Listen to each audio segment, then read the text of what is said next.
Dust, floating in a shaft of light, golden and aimless. My eyes followed one speck, just one, watching it drift toward the Persian rug. Tick, tick, tick. The sound was too loud. The grandfather clock in the hall. It used to be a heartbeat. Now it was a hammer. My hands were cold. I looked down at them. They didn't look like my hands. They looked like someone else's resting on the velvet arm of a chair that was too big for me. A chair that smelled like lavender and old paper. Ginny's chair. Something buzzed against my thigh. I jumped. My heart hammered a frantic rhythm against my ribs. I reached into my pocket, fingers fumbling clumsy. The screen lit up. Marcus Webb. I stared at the name. The letters blurred, swimming in and out of focus. Marcus. Ginny's lawyer. Why was he calling? Then the air left the room. It rushed out all at once, leaving a vacuum that pulled at my eardrums. Right. Of course. 48 hours. It had been 48 hours since the machine in the ICU stopped beeping. Since the doctor looked at his watch. Since the world ended. I pressed the green button. I didn't say anything. I couldn't. Noel. His voice was deep, gravelly. Careful. The way people talk to you when you are fragile.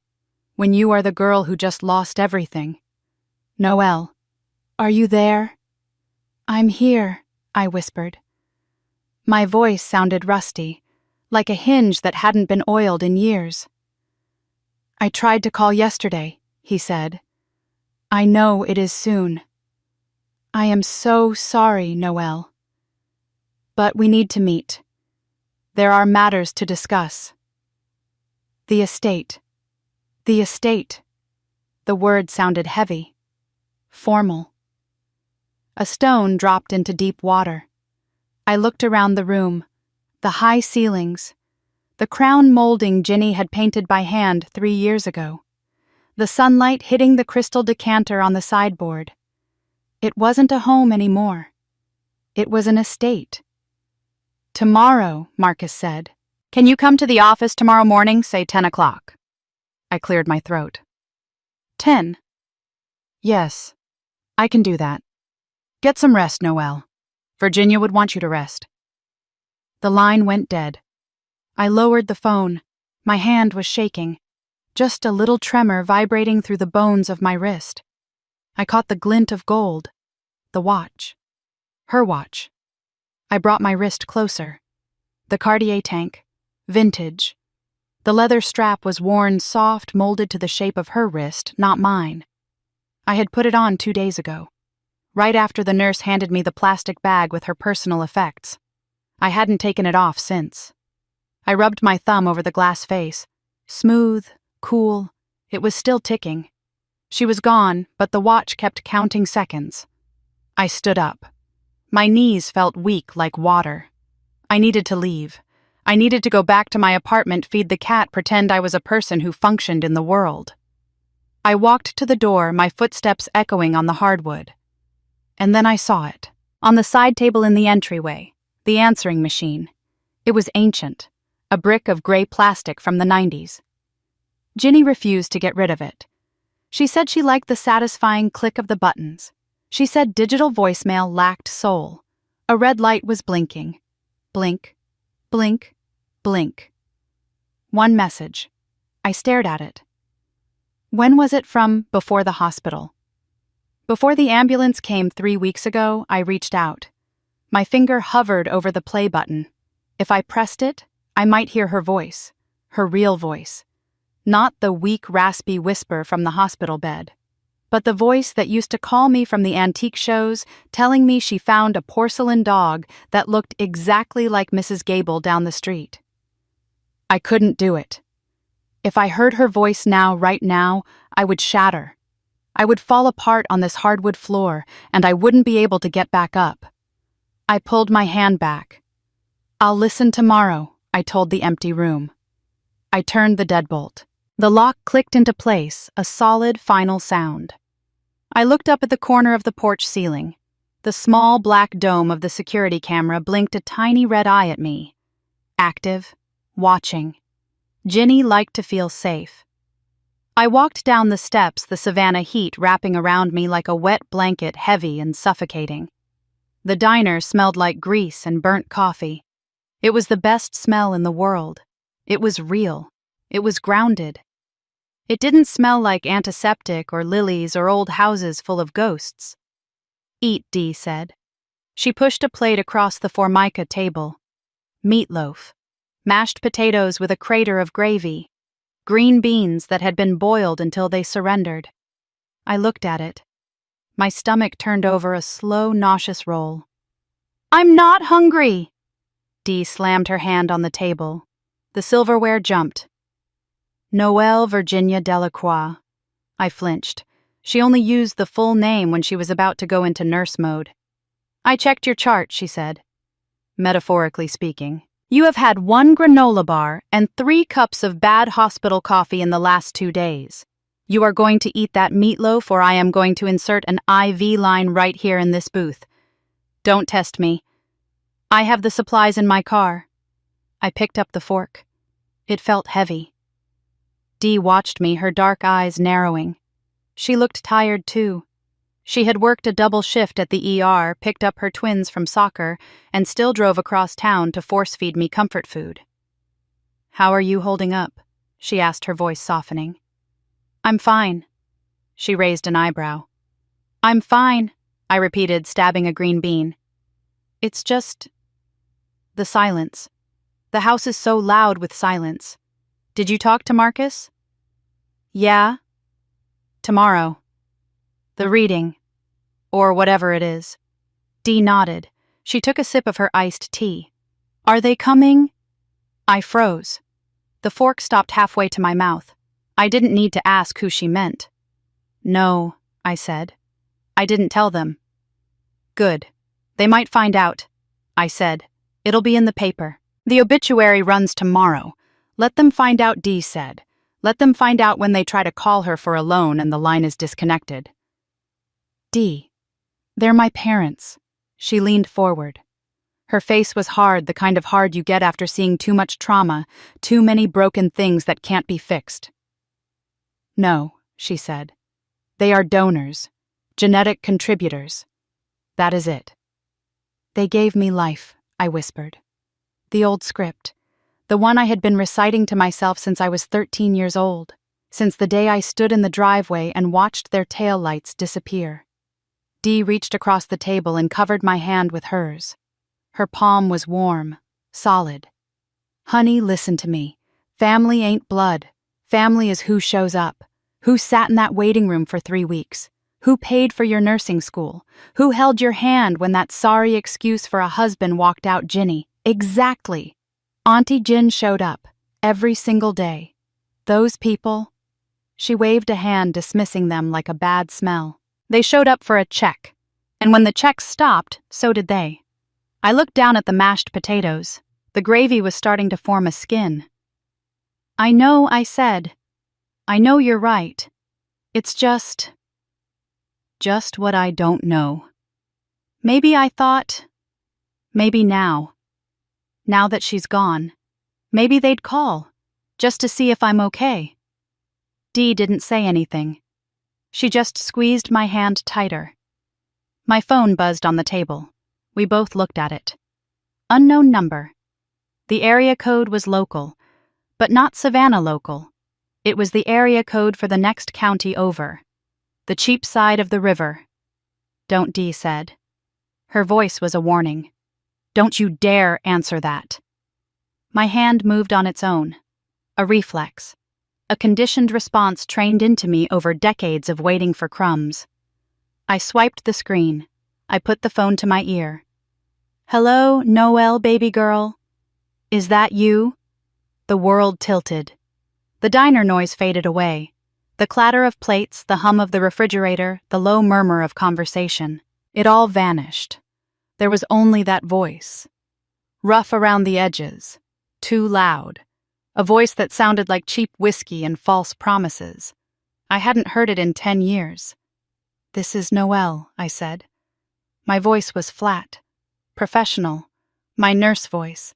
The one I used when I had to tell a parent their child needed stitches. It's your daddy's sweetheart. Your father. My stomach lurched. Daddy. The word felt like a violation. I just heard he said, "About Miss Virginia, about your aunt. I am so sorry for your loss. We all are. Your mother is just devastated." I gripped the phone tighter. My knuckles turned white. Devastated. They hadn't seen Ginny in 15 years. "What do you want, Ray?" I asked. He laughed. A nervous, choppy sound. "Always straight to business, huh? Just like her. Look, baby. I know things have been complicated, but family is family. And your mother and we've been thinking about you. Especially now. Now that the buffer was gone. Now that the protector was dead." "We're in town," he said. The air in my lungs turned to ice. "What?" "We're in town. Just got in. Staying over at the Motel 6 on Victory. We thought maybe we could stop by, pay our respects." "No," I said. It came out too fast, too desperate. "No, I'm not up for visitors." "Oh, we're not visitors, sweetheart. We're family, and we need to talk about what comes next." Dee was watching me. Her eyes were wide, furious. She was mouthing the word, "Hang up. Hang up." I couldn't.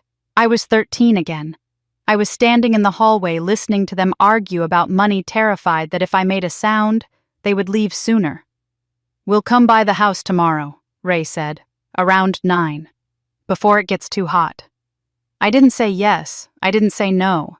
I sat there frozen while the line went dead. I didn't sleep. I lay in my bed in the apartment staring at the ceiling fan cutting through the dark. Every time I closed my eyes, I saw them. Ray's smile, the way it never quite reached his eyes. Linda's hands, manicured, fluttering, touching things that didn't belong to her. I should have stayed at my apartment. I should have locked the doors and turned off my phone. But at 8 in the morning, I was at Ginny's house.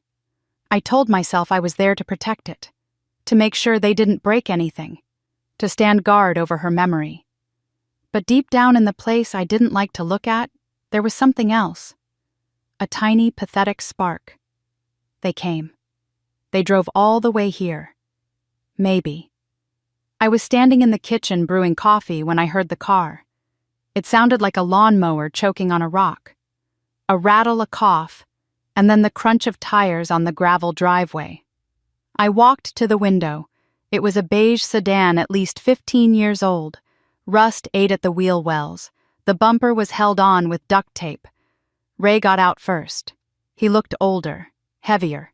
His belly strained against a polo shirt that was tucked into khaki shorts. He had a comb-over that was fighting a losing battle against the wind.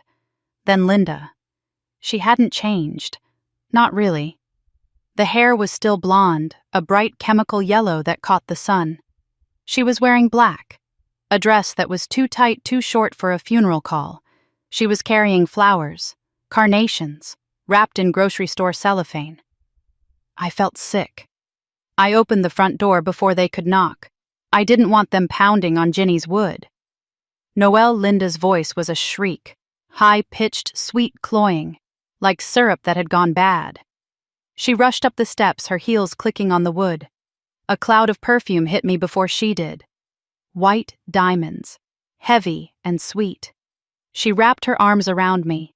She felt frail, bird-like bones under soft skin. "Oh, honey," she wailed. "My poor baby, look at you. You look so tired." She pulled back, holding me at arm's length. Her nails dug into my shoulders. Acrylics, French tips with little rhinestones. Ray came up behind her. He stood on the porch looking around. His eyes weren't on me. They were on the house. He looked at the columns, the wraparound porch, the stained glass in the transom window. "Nice place," he said. "Kept it up real nice." "Hello, Ray," I said. "Daddy," he corrected. He gave me a wide smile. His teeth were gray. "Come here and give your old man a hug." He pulled me into a bear hug. He smelled like Old Spice and stale cigarettes. The smell of my childhood. the smell of waiting in the car outside a bar while he ran in for just one drink. I stood stiff in his arms until he let go. "Well," Linda said, fanning herself with her hand. "Are you going to invite us in? It is sweltering out here." I hesitated. This was the moment. The moment I could say no. The moment I could say leave. But the training ran too deep. Be polite. Be a good girl. Don't make a scene. "Come in," I said. They stepped over the threshold. It felt like an invasion. Linda walked straight to the living room. She ran her hand along the back of the velvet sofa. She picked up a crystal vase, turning it over to look at the bottom, checking for a maker's mark. Ray walked to the fireplace. He looked at the painting above the mantel. An original oil landscape. Ginny bought it in Paris in the 80s. "This real?" he asked. "Yes," I said. "Must be worth a pretty penny," he said. He whistled low. "A fortune sitting right here on the wall." He turned to look at me. His eyes shifted, calculating. "You know, Noelle, your mother and we've been worried about you. All alone in this big old place." "I'm not alone," I said. "I have a life here." "Of course you do," Linda chimed in. She set the vase down. "But a house like this, the upkeep, the taxes. It's a burden, honey. A terrible burden for a single woman." "Burden," the word echoed in my head. "She's a burden, Ginny. We can't afford her." I crossed my arms. "What are you saying?" Ray walked toward me. He put a hand on my shoulder. It felt heavy. "We're just saying we want to help. We're family. We should stick together. Maybe we could stay for a while. Help you sort things out." Stay here. In Ginny's guest room. Using Ginny's towels. Drinking Ginny's coffee. "I can't," I started to say. But Ray was already looking past me. He was looking up at the corner of the ceiling. "You got a lot of cameras in here," he said. His voice changed, sharpened.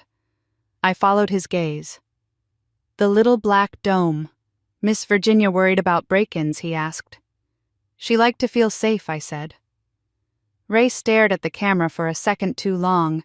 Then he looked back at me, the smile sliding back into place. "Smart woman," he said. "Very smart. You can never be too careful." He patted my shoulder again. "So how about some iced tea? Your mother is parched." I stood there watching them settle onto Ginny's sofa like they owned it. Like they had always been there. And I realized with a sinking horror that I didn't know how to make them leave. The smell hit me the moment I walked into the kitchen. It wasn't the rich, dark roast Ginny ordered from a roaster in Seattle. It was sharp, acidic, and burnt. Linda was standing at the stove. She had found Ginny's vintage percolator, the one we only used on Christmas morning, and she had filled it with the cheap grounds she must have brought with her in her purse. She turned when she heard my footsteps. She was holding a mug. Not just any mug. It was the blue ceramic one Ginny's husband brought back from Japan in the 80s. The one Ginny never let anyone touch because the handle was delicate. "Good morning, sleepyhead," Linda chirped. Her voice was too bright for a house that was essentially a tomb.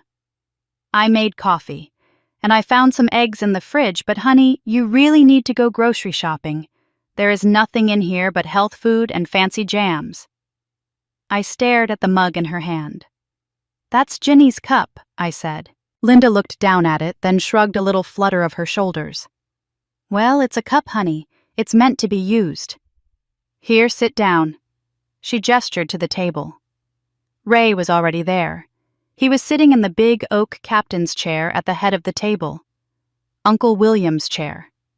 The chair Ginny had left empty for 20 years out of respect.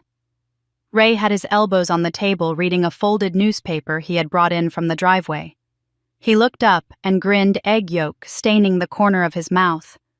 "Morning sunshine," he said.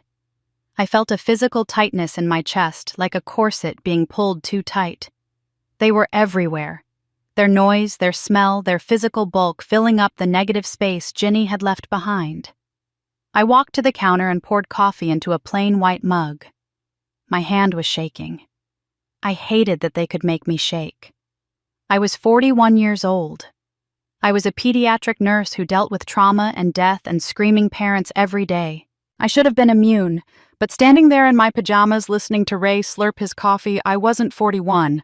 I was 13, and I was terrified I was going to do something wrong that would make them leave. Or worse, make them stay. "You know, honey," Linda said, leaning against the counter.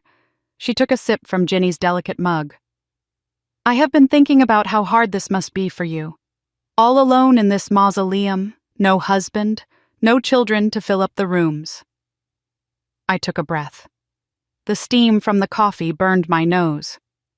"I am not alone," I said. "I have friends. I have my work." "Oh, of course, of course." Linda waved a hand, her acrylic nails clicking against the ceramic. "Your little nursing job. That is so noble of you, sweetie. It really is, wiping noses and bottoms all day. But you know family is different. Family is forever." Ray folded the newspaper. He cleared his throat, a wet, rattling sound. "Now, Noelle, your mother and I have been thinking. About the future. About this." He swept his hand around the room, gesturing at the copper pots hanging from the rack. The granite countertops, the view of the garden through the bay window. "This is a lot for one person to handle," he said. "Property taxes alone on a place in the historic district must be murder. And the upkeep. These old Victorians are money pits." He leaned forward. The chair creaked under his weight. "We thought maybe we could help out. Move in for a while. Take some of the burden off you." Burden? There was that word. The ghost that had followed me for 28 years. "She is a burden, Ginny. We can't feed another mouth." I looked at Ray. His eyes were small, buried in folds of flesh, but they were sharp. Calculating. He wasn't looking at me with concern. He was looking at the square footage. He was doing mental math.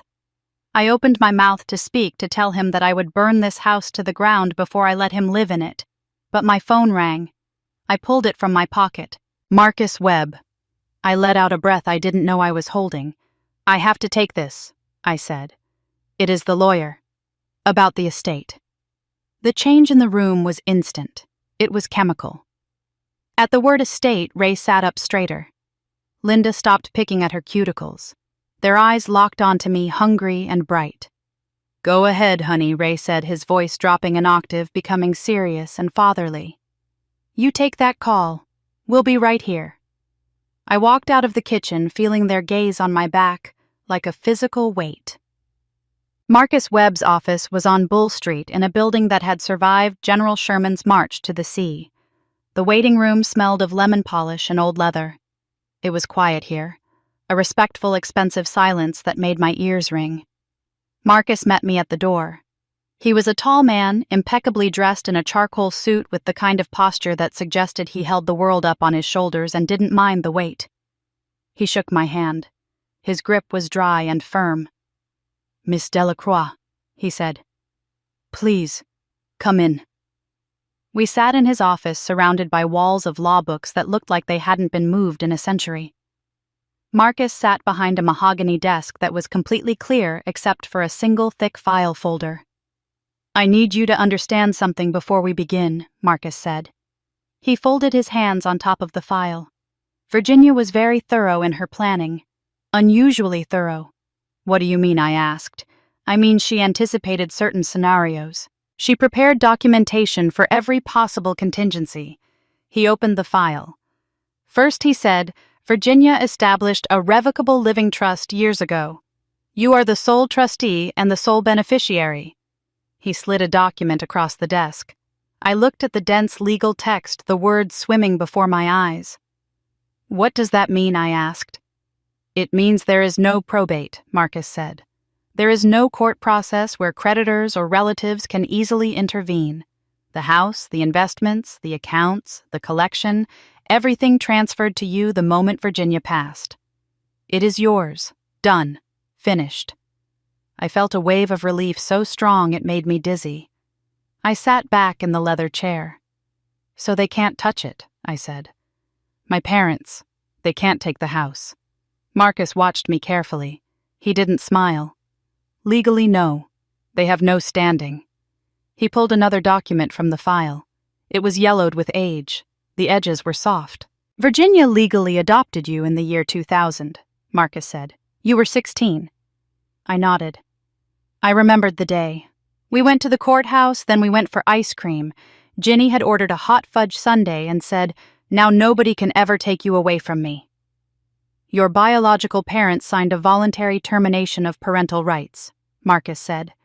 He tapped the paper with his index finger. I have the original documents here. Notarized, witnessed. They severed all legal ties to you in exchange for considerations. Considerations, I repeated. Money, Marcus said flatly.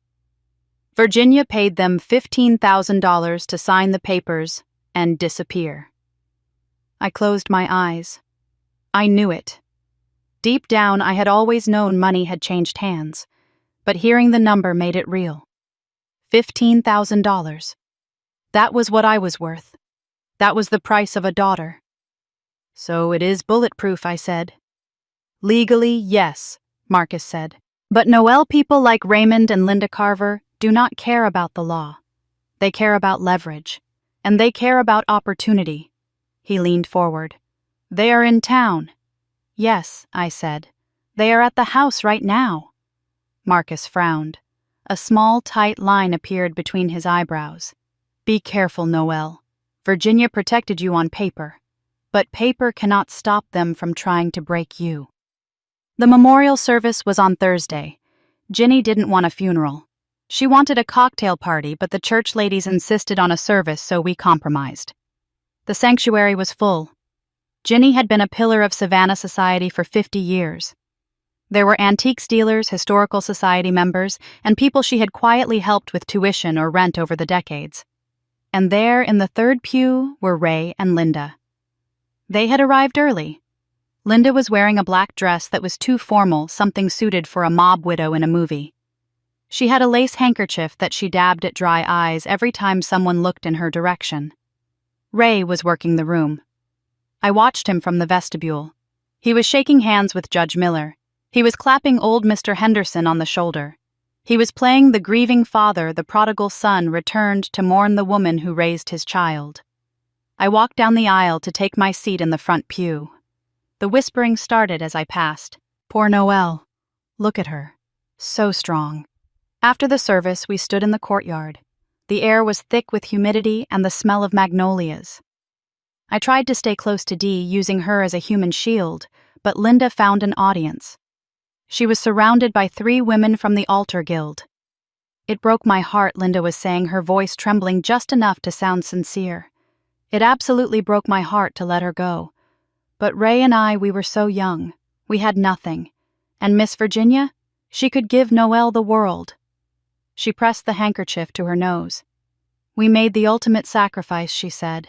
A mother's sacrifice. We gave up our happiness so our daughter could have a better life.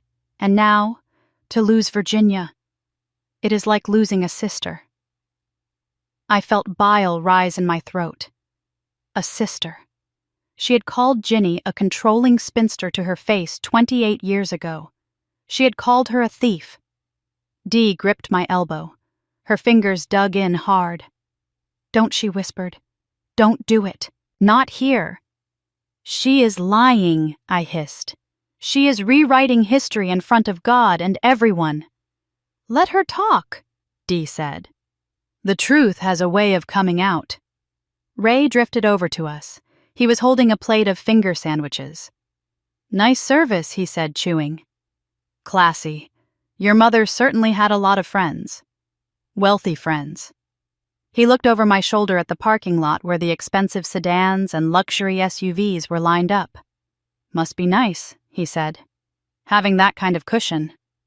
He looked at me then. The mask slipped just for a second. The grieving father vanished and the car salesman appeared. "We need to talk, Noelle. Tonight. At the house."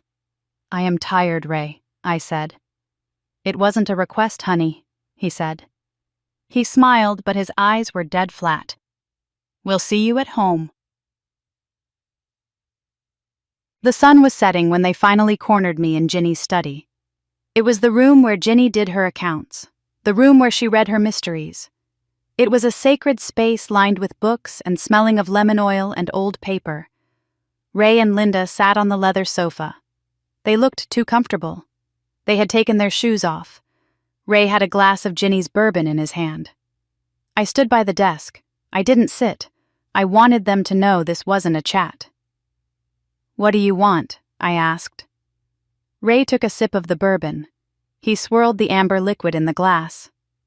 "We've been talking to some people," he said. "Advisors." Linda nodded. "Legal advisors." My stomach dropped.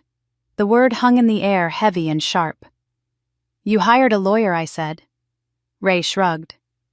"Just to look out for our interests, baby. Just to make sure everything is fair." "There is nothing to be fair about," I said. "Ginny left a trust. I am the beneficiary. It is done." Ray chuckled. A low, dry sound. "That is what your fancy lawyer says. But our guy? He says things are a little more complicated." He set the glass down on a coaster. "See the way we look at it, you inherited all of this. The house, the money, the life because of us. We gave you to Virginia. We made the introduction. We facilitated the transaction." "Transaction," I whispered. "If we hadn't given you up," Linda chimed in, leaning forward, "you would be living in a trailer park in Macon right now. You would be nothing. We made you Noelle, in more ways than one." "And now that she is gone," Ray said, "we think it is only right that we get our share. We want what we're owed." Owed. The rage started in my toes. It was hot and fast, rushing up my spine, burning through the fog of grief and fear that had paralyzed me for 3 days. They thought they were owed. For 28 years of silence. For 28 years of missed birthdays. For the nights I cried myself to sleep, wondering why I wasn't good enough to keep. They thought that was billable hours. "Get out," I said. My voice was quiet. I surprised myself. Ray blinked. "Excuse me." "Get out," I said louder this time. "Get out of my mother's house." Linda stood up, her face flushed pink. "Now you listen here, young lady. You don't talk to your parents that way." "You are not my parents," I said. "My mother died on Tuesday. You are just the people who sold me to her." Ray stood up too. He was big in the small room. He loomed over me, using his size the way he used to when I was a child. "You better watch your mouth, girl. We have rights. We have a lawyer who says we have a case for unjust enrichment. He says we can tie this estate up in court for years. You won't see a dime of that money until we say so." "I don't care," I said. I stepped closer to him. I wasn't 13 anymore. I wasn't afraid of his shadow. "Go ahead. Sue me. Drag it all out. Let everyone in Savannah know exactly what you did. But you are not staying under this roof 1 second longer." Ray stared at me. His jaw worked, grinding back and forth. He looked at Linda, then back at me. He realized the intimidation wasn't working. "Fine," he spat. "We'll go." He walked to the door, then turned back. His finger jabbed the air in my direction. "But we aren't leaving town, Noelle. We're staying right at the Motel 6, and we aren't going anywhere until we get what is ours." Linda grabbed her purse. She stopped in front of me, her eyes narrowed to slits.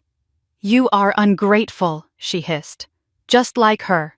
Cold and ungrateful." They slammed the front door so hard the windows rattled in their frames. I stood in the silence of the study. My heart was hammering against my ribs like a trapped bird. I looked up at the corner of the room. The little red light on the security camera blinked. Once. Twice. I hoped Ginny was watching. I hoped wherever she was, she saw that I didn't back down, They had declared war, and for the first time in my life I was ready to fight. The silence in the house had changed texture. For 3 days it had been the heavy, suffocating silence of a tomb. It pressed against my eardrums and made the air feel thick enough to chew. But this morning the silence was sharp. It was electric. It was the silence of a held breath before a scream. I stood in the kitchen gripping my phone. The screen was warm against my cheek. "They lawyered up," I said. On the other end of the line, I heard the distinctive sound of Dee dropping something metal, probably a stethoscope, onto a hard surface. "Excuse me," she said. Her voice went up an octave. "They hired a guy, Gordon Hayes. He is a personal injury attorney who usually advertises on the back of bus benches, but apparently he does estate litigation now." The audacity Dee breathed. The absolute, unmitigated audacity of these people. I looked out the kitchen window.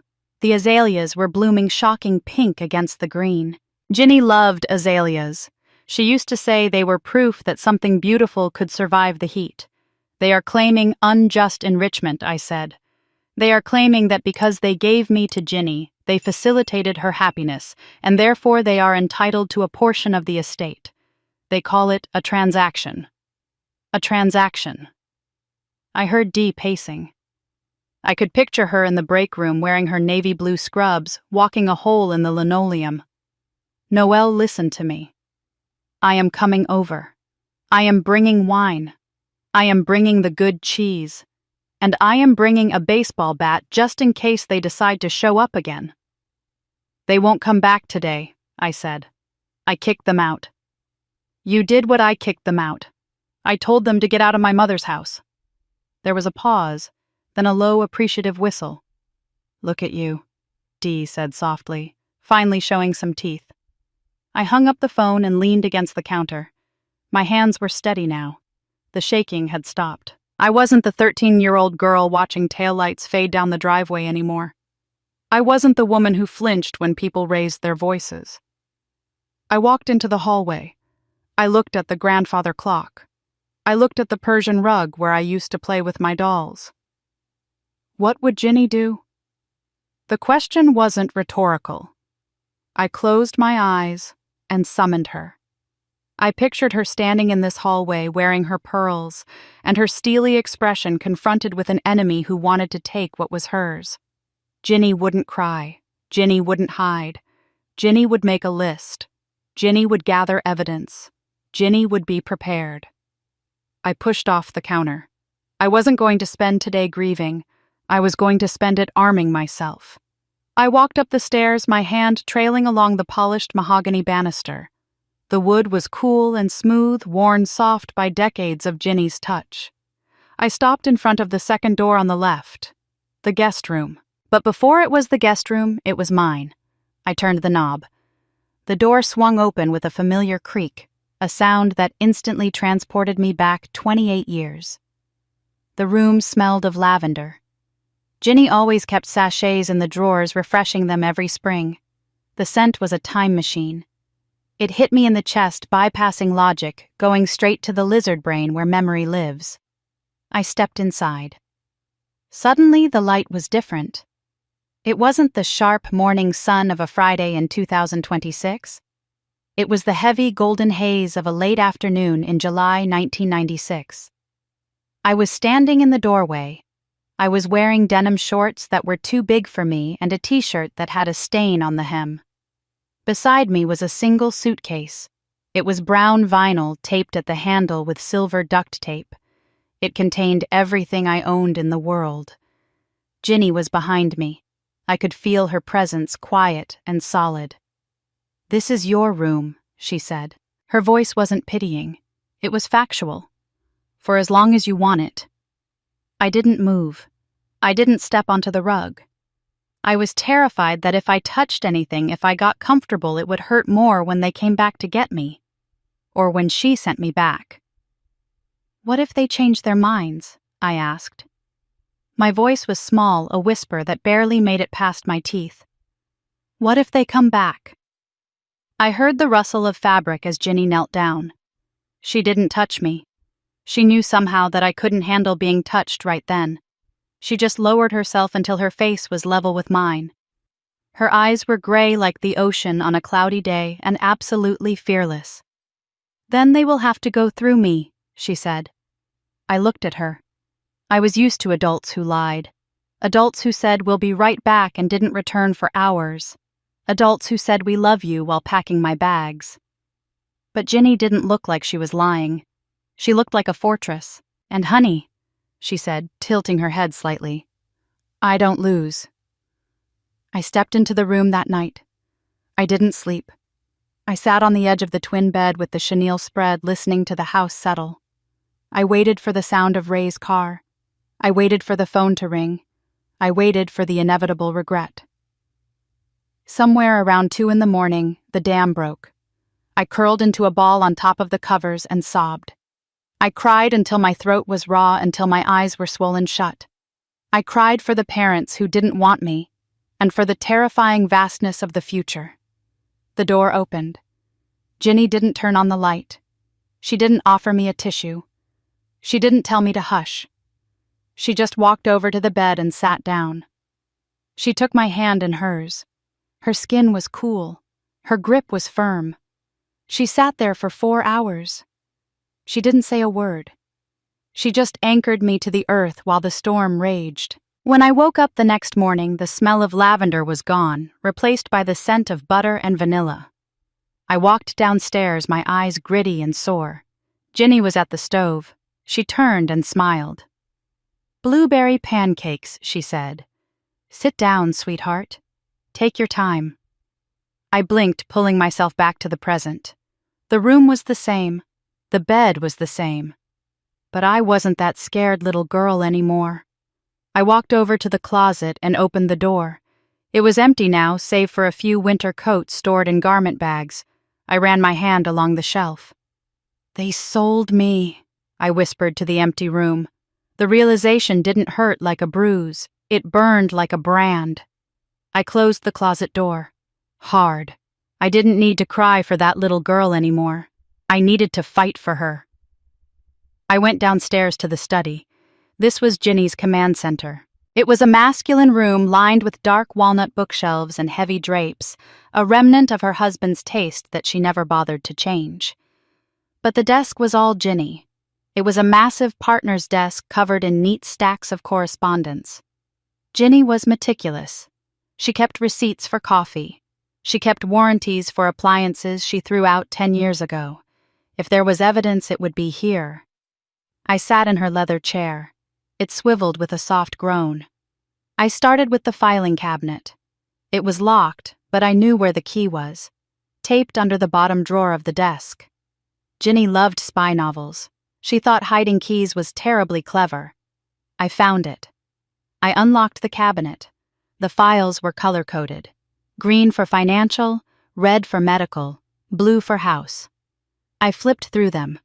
Tax returns, insurance, medical history. And then, near the back, a plain manila folder. The label was handwritten in Ginny's elegant looping script. Carvers. Documentation. My heart hammered against my ribs. My hands felt cold and clammy. I pulled the folder out. It was thick, heavy. I placed it on the desk and opened it. The first document was the termination of parental rights. I had seen copies before, but this was the original. The paper was heavy bonded. The signatures at the bottom were scrawled in blue ink. Raymond Thomas Carver, Linda May Carver. Their signatures looked rushed, careless, like they were signing for a package, not signing away a human being. Beneath that was a bank statement from August 1996. A single line was highlighted in yellow. Cashier's check number 44590. Paid to the order of Ray Carver, $15,000. I stared at the number. 15,000. That was the price. Not $1 million. Not a fortune. The price of a used Honda Civic. I flipped the page. There were letters. Handwritten notes on lined notebook paper. Linda's handwriting. I recognized the loops, the hearts she used to dot her eyes. "Dear Miss Virginia Ray says we can't take her back right now. The business is going through a rough patch and we just don't have the room. You know how it is. Besides, she seems happy there. We think it is best if you keep her permanently. She is settled there now like a cat you took in. It would be cruel to move her again." I read the line again. Like a cat you took in. A sound escaped my throat. A ragged animal sound. They didn't just leave me. They negotiated me. They haggled over me. And then they wrote about me like I was a stray animal that had inconvenienced them. My phone rang. It was Marcus. I answered it on speaker, my eyes never leaving the highlighted line on the bank statement. "Marcus," I said. "I found the file." "I know," he said. His voice was gentle. "You knew," I said. "You knew they took money."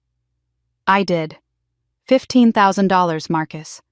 They sold me for $15,000. Virginia wanted to tell you," Marcus said. "For years. But she was afraid. She was afraid it would break you. She wanted you to feel chosen, Noel, not bought." I touched the paper. The ink was 30 years old, but the betrayal was fresh. It was bleeding. "Why did you let them come to the will reading?" I asked. "If you have this?" "Because Marcus said," and his voice dropped, becoming steel. "Because Virginia wanted you to be the one to drop the hammer." The doorbell rang. I looked up. Through the window I saw Dee's car in the driveway. I stood up, grabbing the file. I walked to the door and threw it open. Dee was standing there, holding a bottle of Pinot Noir and a block of cheddar that cost more than my hourly wage. She took one look at my face and dropped the cheese. "What is it?" she asked. "What happened?" I held up the letter, the one with the hearts over the eyes. I handed it to her. She read it, standing on the porch. I watched her eyes move back and forth. I saw the moment she hit the line about the cat. Her jaw tightened, her nostrils flared.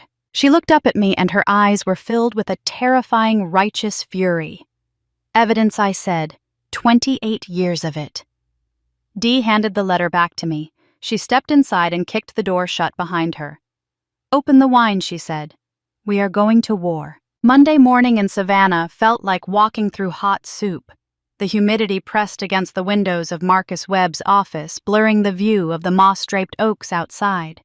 Inside, the air conditioning was humming a low, steady note of expensive efficiency. I sat in the leather chair across from Marcus. The file on his desk had grown thicker since Wednesday. "They are fishing," Marcus said. He leaned back, tenting his fingers.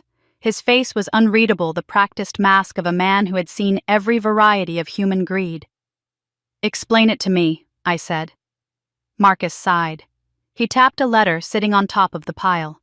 It was printed on cheap paper, the letterhead embossed with a gold foil scale of justice that looked tacky even from where I sat. "Their lawyer is claiming unjust enrichment," Marcus said. "It is a weak argument, Noel. Legally, it is barely a coherent sentence. They are arguing that by giving you up for adoption, they conferred a benefit upon Virginia, namely the joy of motherhood, and that you, as the beneficiary of her estate, have been unjustly enriched by their sacrifice." I felt a bitter laugh bubble up in my throat. "Their sacrifice," I repeated. "They took $15,000. That is not a sacrifice. That is a sale." Marcus nodded. "We know that. And if this goes to trial, a judge will know that. But Gordon Hayes isn't planning to go to trial. Then what is he doing? He is making noise. He is threatening to file a complaint that will become public record. He knows that if he files the details of your adoption, the payments, the abandonment, all of it becomes public." I stared at the diplomas on the wall. Howard Law. Top of his class. Public. I imagined the whispers at the nurse's station. I imagined the parents of my patients looking at me, wondering if I was damaged goods. I imagined everyone knowing that I wasn't just adopted, but discarded. "He wants a settlement," I said. "Precisely. He is betting that you will pay a nuisance fee just to keep your family history out of the Savannah Morning News." How much? Marcus picked up a pen and clicked it. Once. Twice. They haven't named a number yet. But usually 10% of the estate. Maybe more. $1.4 million to make them go away. I looked at my hands. They were steady. The panic that had seized me last week was gone, replaced by a cold, hard clarity. Some clients, Marcus said softly, choose to pay. They consider it the cost of peace. I looked up at him. Is that what you think I should do? Marcus held my gaze. I cannot tell you what to do, Noelle. I can only tell you the risks.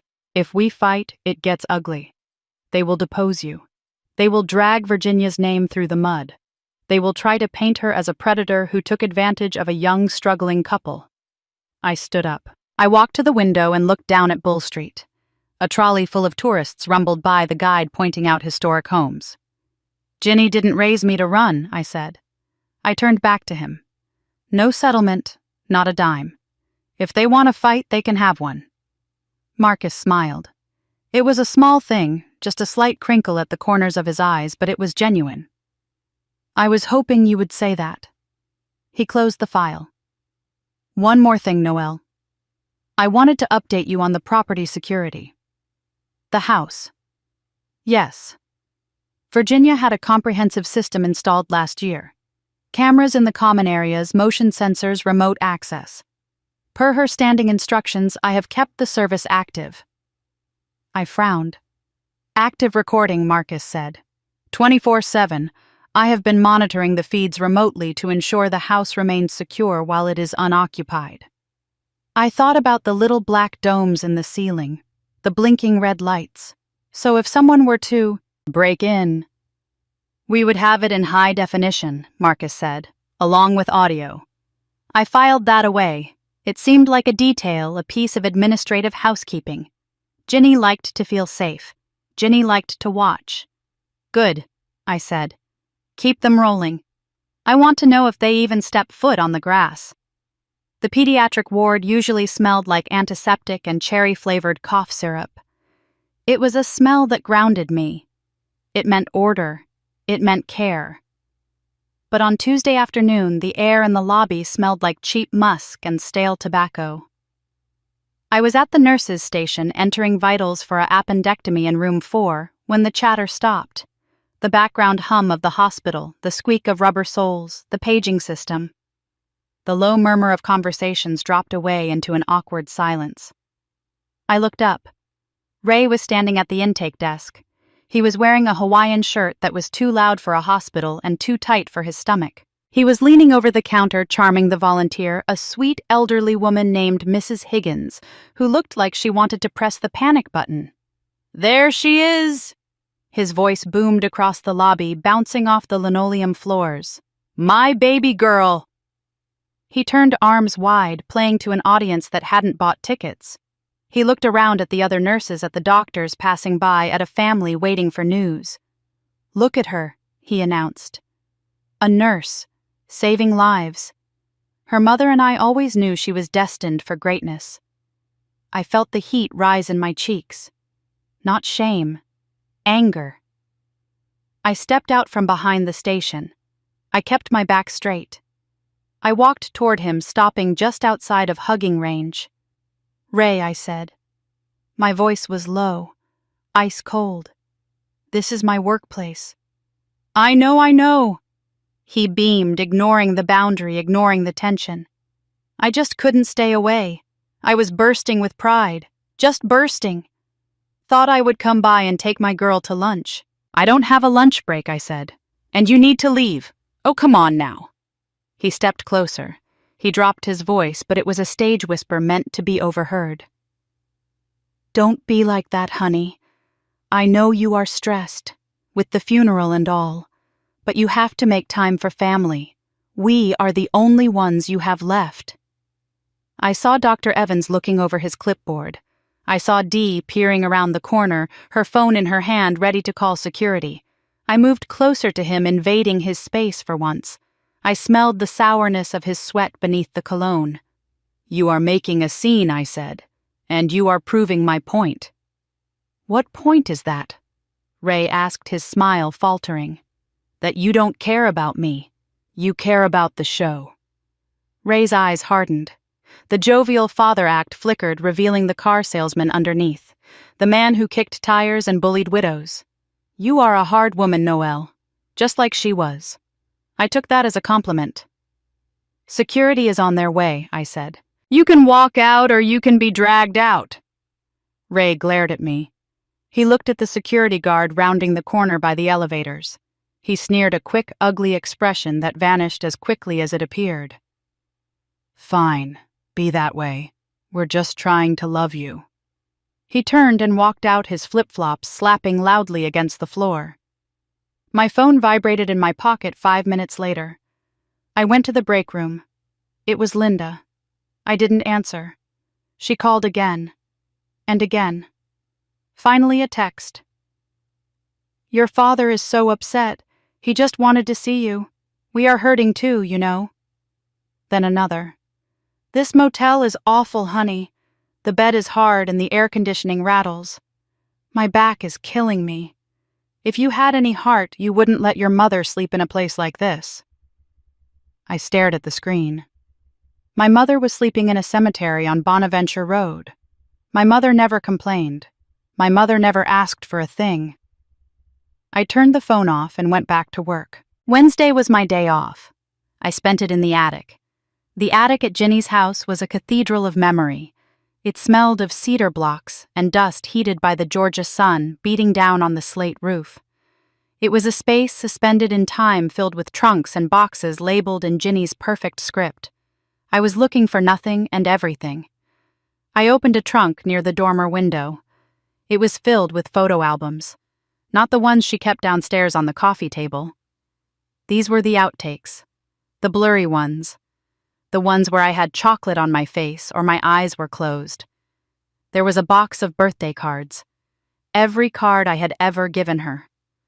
From the construction paper scribbles of a 13-year-old trying to say thank you without saying I love you to the Hallmark cards of a grown woman who finally could. And at the bottom of the trunk, wrapped in tissue paper, was a leather-bound journal. I picked it up. The leather was soft-worn at the corners. I shouldn't read it. It felt like an invasion. But Ray and Linda had invaded my life. They had invaded this house. The rules of privacy had been rewritten. I opened it. The entries weren't daily. They were sporadic thoughts, observations, prayers. August 4th, 1996. She flinches when I put my coffee cup down too hard. She apologizes for existing in a room. God, what did they do to this child? I want to kill them. I want to hunt them down and make them understand what they broke.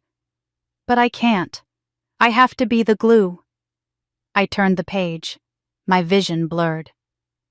December 25th, 1996. She smiled today. A real smile. Not the polite one she wears like armor. She liked the bicycle. I saw the little girl peek out from behind the fear. I think we are going to make it. I flipped forward. Years passed in the turning of pages. June 2000. Adoption is final. She is mine. Legally, morally, spiritually. I have never been more proud. The Carvers called again. They wanted more money. Something about a business investment. I paid them. I would pay them every dime I have to keep them away from her. I stopped. I stared at the words. I paid them. It wasn't just the initial payment. They had been bleeding her. For years. I turned to the end of the journal. The handwriting was different here. Shakier. The loops were less precise. January 6 months ago. The doctor says I have a few months. Maybe less. The pain is getting harder to hide. I know what will happen when I go. I know human nature. I know the Carvers. They smell money like sharks smell blood. They will come back. They will try to undo everything I built. But this time, my Noelle will be ready. I have taught her to be strong. I have taught her to see the truth, even when it hurts. She isn't just my daughter. She is my testament. She is the proof that love is a choice, not a biological accident. I will make sure she has everything she needs to fight them. I will give her the weapon of certainty. I closed the journal. I held it against my chest, breathing in the scent of cedar and old paper. The weapon of certainty. She knew.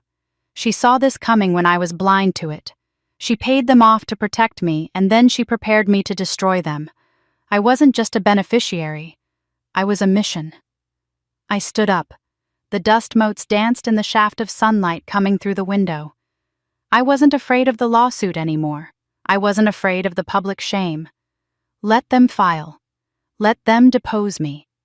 I had Ginny on my side, and Ginny didn't lose.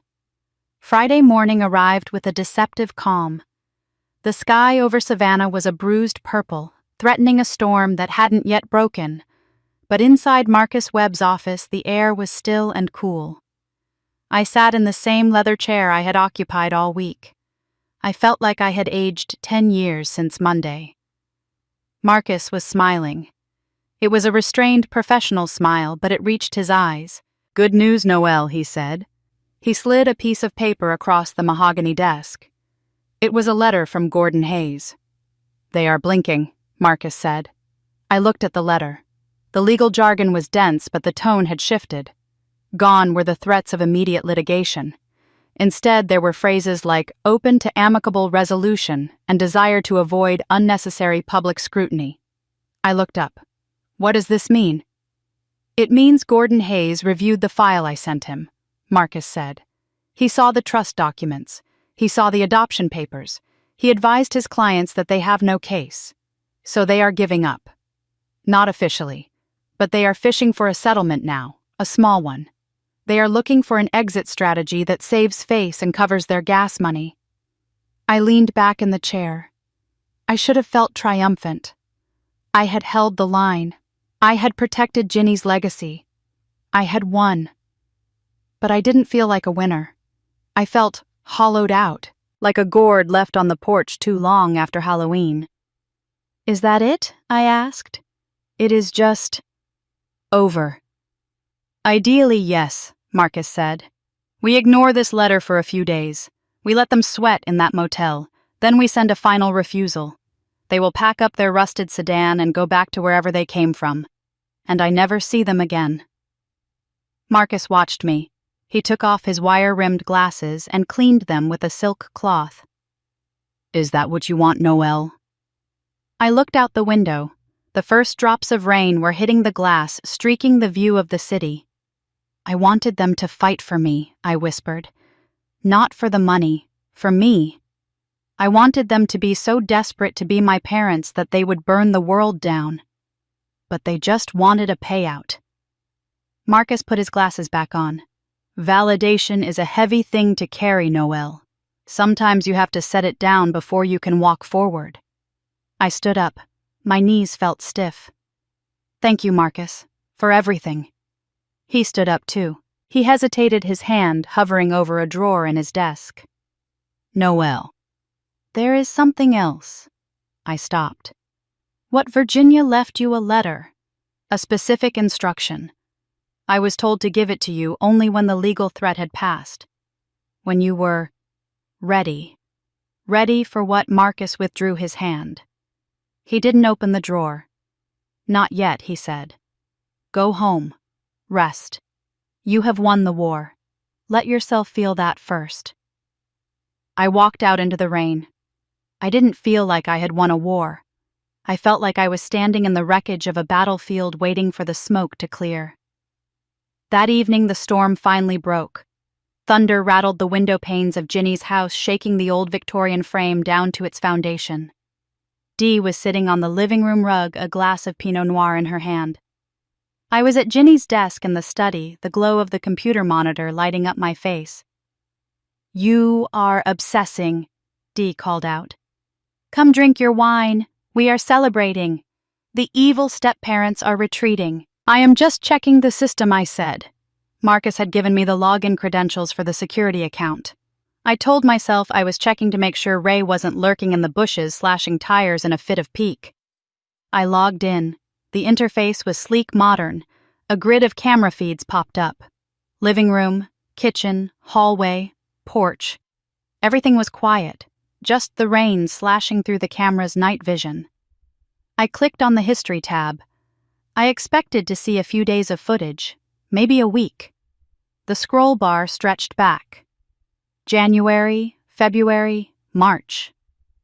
My heart did a strange little flip. "Dee," I said. "What, come look at this." Dee sighed, the sound of fabric rustling as she got up. She walked into the study, leaning over my shoulder. She smelled like expensive shampoo and wine. "The cameras," I said, pointing at the screen. "They go back months." Ginny was recording for months. So she was an old lady living alone with a fortune in antiques. She was cautious. No, look at the angles. I clicked on the living room camera feed from 2 months ago. The camera wasn't pointed at the front door. It wasn't pointed at the windows. It was pointed directly at the sofa, at the conversation area. I clicked on the kitchen feed. It was framed perfectly to capture the kitchen table. "These aren't security angles," I said. "These are portrait angles." She wasn't watching for intruders. She was watching the room. I scrolled to the bottom of the list. There was a file folder marked "Start Here." My finger hovered over the mouse. The air in the room felt suddenly cold, charged with static. I double-clicked. A video player opened.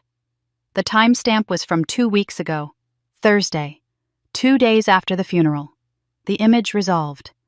It was Ginny. I gasped, my hand flying to my mouth. Dee gripped my shoulder, her nails digging in. Ginny was sitting in her high-backed chair in the study. The very chair I was sitting in right now. She was wearing her pearls. Her hair was perfectly coiffed. She looked pale, thinner than I remembered, but her eyes were sharp. She looked directly into the camera lens. "Hello, Noelle," she said. The sound of her voice, clear, strong, undeniably her, tore through me. I stopped breathing. "If you are watching this," she continued, leaning forward slightly, "then my plan worked." "And you are angry. You have every right to be," Plan D whispered. "What plan? I hope you can forgive me for the deception," Ginny said. Her voice softened. "But there were things I needed you to see for yourself. Things I couldn't just tell you because you have a heart that is too big for its own good. You would have made excuses for them. You always do. Them." I knew who she meant. "I am dying, sweetheart," Ginny said. "For real this time. The cancer is aggressive. The doctors gave me 2 months, maybe 4. That was back in January."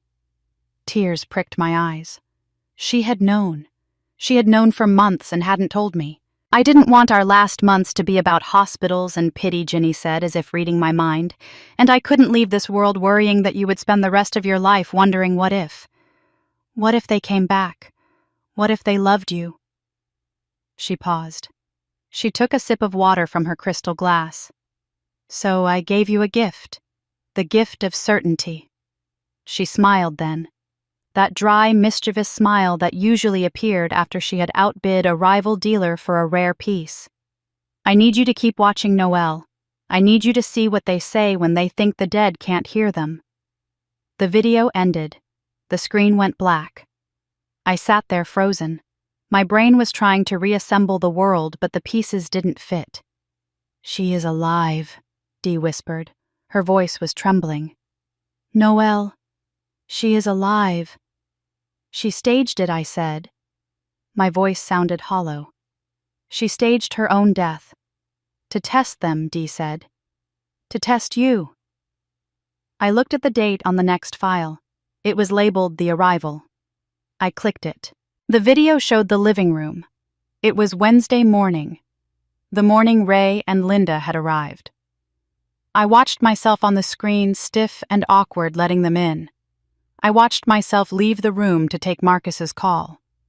The moment I left the frame, Ray's posture changed. The grieving father act dropped like a heavy coat. He walked to the mantel. He picked up a jade statue. "Check the bottom," Linda said. She was already rifling through a stack of mail on the side table. "See if it is signed." Ray turned the statue over. "Qian Long period," he said. "I saw one like this on Antiques Roadshow. Went for 50 grand. 50 grand, Linda breathed. She looked around the room with hungry eyes.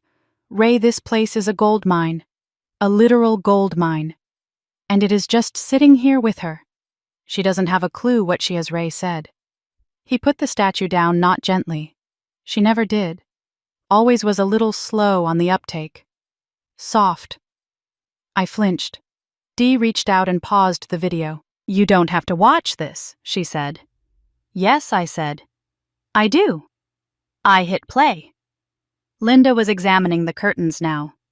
If we play this right, she said, we can guilt her into a cut. She is desperate for approval. Always has been. Remember how she used to follow you around the yard like a puppy? It was pathetic. It broke my heart, I whispered.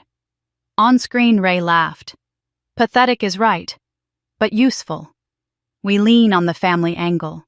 Tell her we are struggling. Tell her we did it for her. She will fold. She always folds. I watched them dissect my life. I watched them mock my grief. I watched them calculate the value of my mother's death down to the penny. They didn't mention missing me. They didn't mention regretting the past. They didn't mention love not once unless it was a weapon to pry open a checkbook. I stopped the video. I felt sick, but it was a clarifying sickness, like a fever breaking. There was one more file, dated yesterday. It was labeled The Strategy. I clicked play. It was Ray and Linda sitting in this very study. They must have broken in, or maybe I had left a window unlocked. No, they had a key. I saw it in Ray's hand.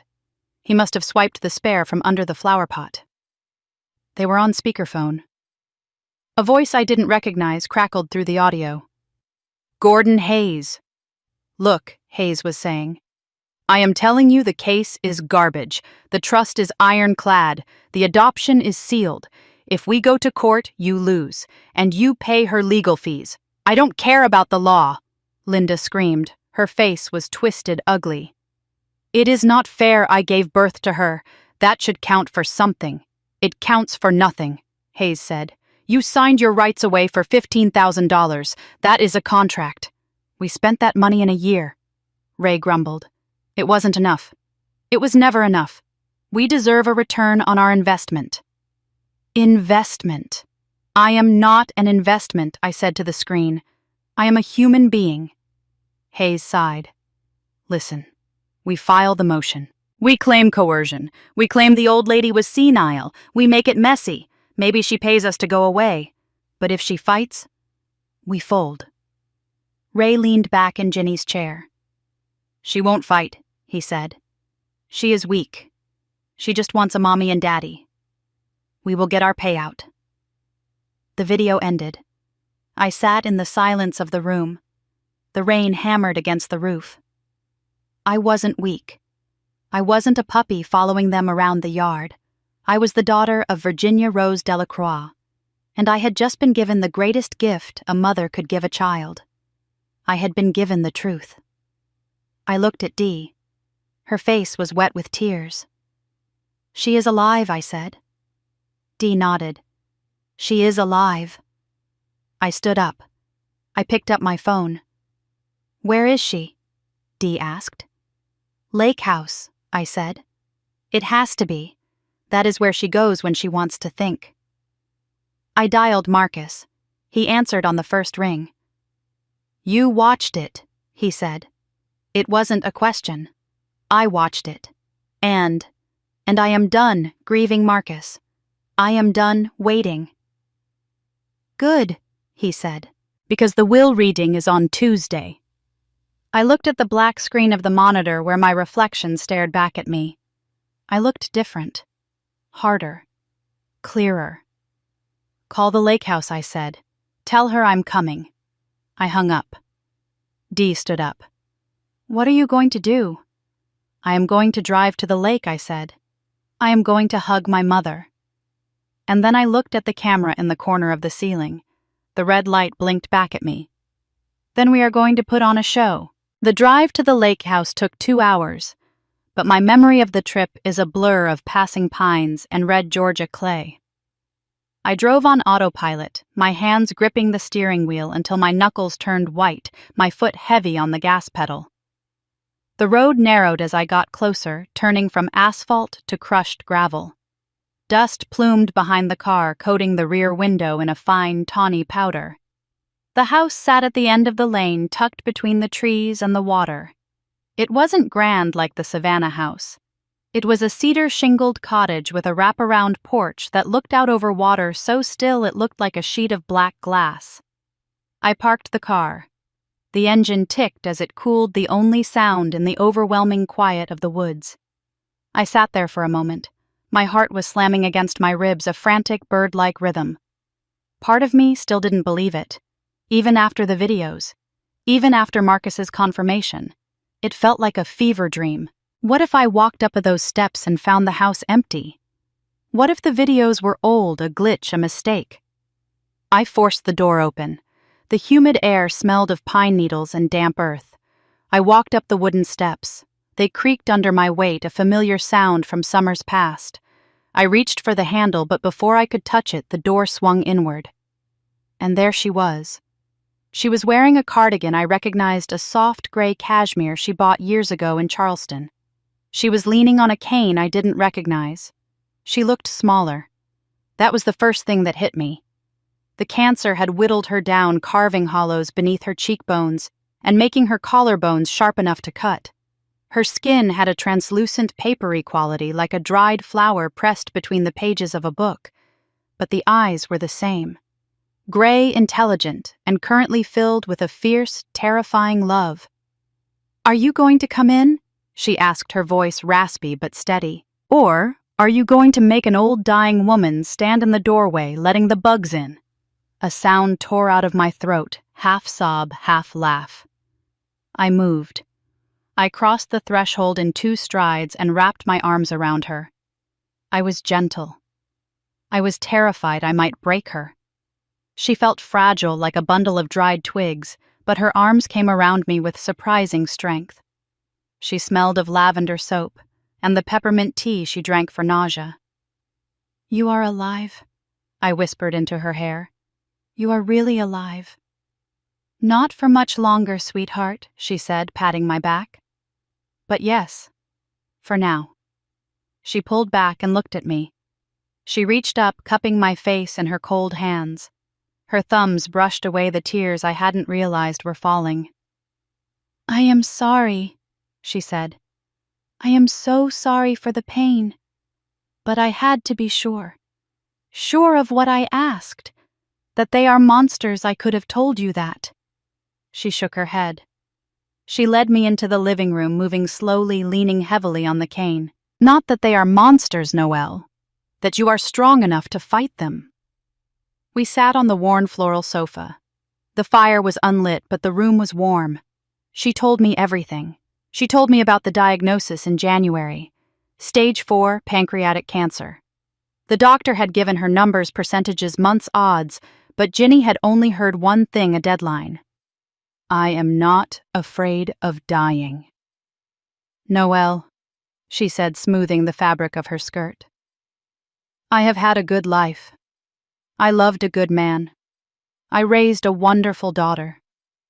But I was terrified of what would happen to you after I was gone." She looked out the window at the lake. "I watched you for 28 years, she said softly. "I watched you carry that wound. The way you look at the door every time the phone rings. The way you apologize for taking up space. You were still waiting for them to come back and tell you that you were worth keeping." I looked down at my hands. She was right.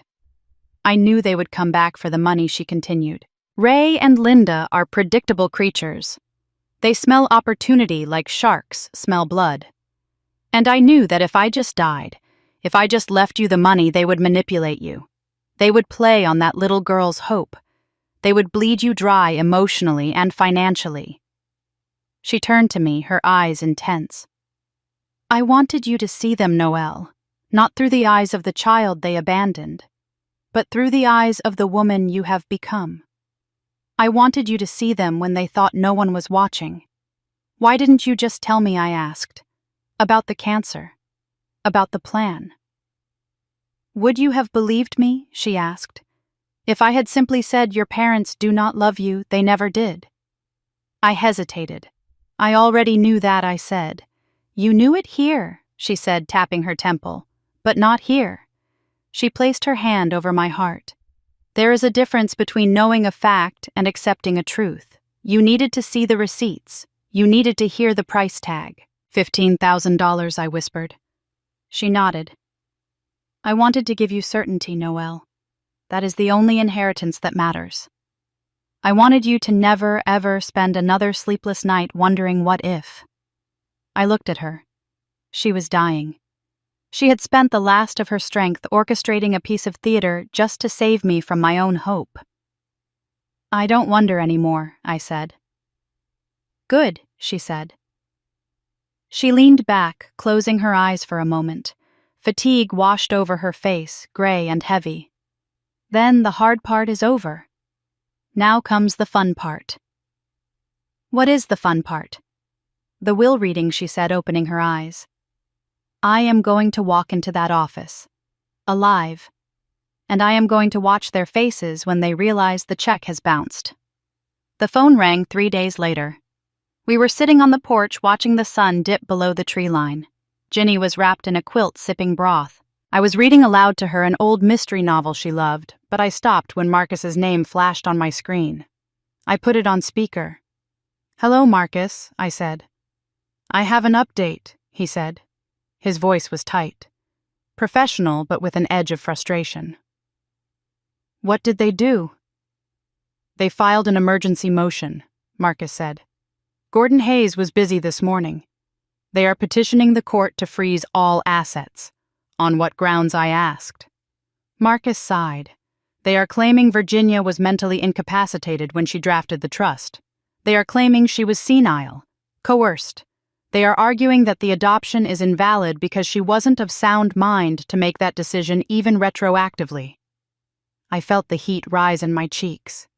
Incapacitated, I said. She was sharper than they will ever be on their best day. I looked at Ginny. She was smiling. A small, cold smile. They are also requesting a delay, Marcus continued. They want to depose you. They want to subpoena Virginia's medical records. It is a fishing expedition, Noelle. A nuisance filing. It won't succeed in the long run, but it will tie things up for months. Months, I repeated. I looked at Ginny again, at the hollows of her cheeks, at the way her hand trembled when she lifted the cup. She didn't have months, Noelle, Marcus said. Are you there? She is not dead, Marcus, I said. There was a silence on the line, a long, heavy pause. I know, he said softly. You know. Who do you think helped her plan this? Marcus asked. I am her lawyer, Noelle. I have been her lawyer for 20 years. I was never going to let her die alone plotting in the dark with no one to execute her wishes. I felt a surge of gratitude so strong it almost knocked the wind out of me. He had protected her, too. The funeral was real enough, Marcus said. The obituary was real. The grief was real. Virginia got what she needed. Time and evidence. What about this motion, I asked. We fight it, Marcus said.